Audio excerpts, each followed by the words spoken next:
कि 9वीं 10वीं में हम अब वो पढ़ाते हैं जो कि पहले संभवतः कक्षा 7-8 में पढ़ लेते थे। अब बहुत हद तक हो सकता है अधिक से अधिक हम हाइपरबोलिक बोल रहे हो, बट कक्षा 9 तक पढ़ लेते थे। और कक्षा 11-12 में जो हम सिलेबस के लिए जो हम लक्षित करते हैं, जिसका हमने टारगेट किया हुआ है, वो लगभग वही है जो पहले, लगभग उससे कम है बट लगभग वही है। तो एक ही बार बच्चे के लिए एक बहुत स्टीप कठिनाई लेवल का जंप है कक्षा 11 में।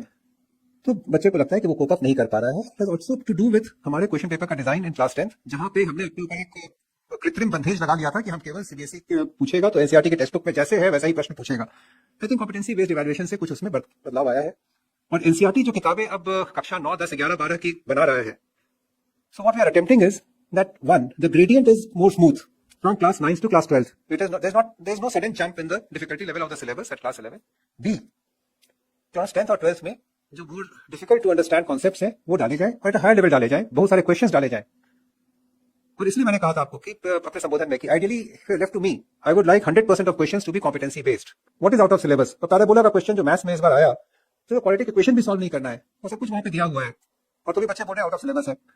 So there's something to be said about the way, and it is not the children's fault, mind you.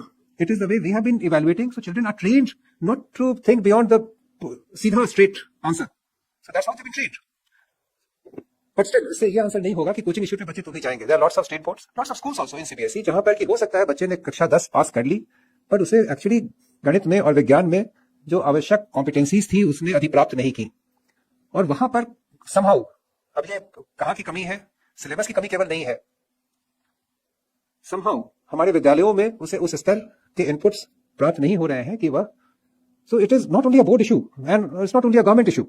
So one issue is also that our instructions may be deficient. I'm not talking about all the schools, but lots of schools, maybe the child is not that equipped.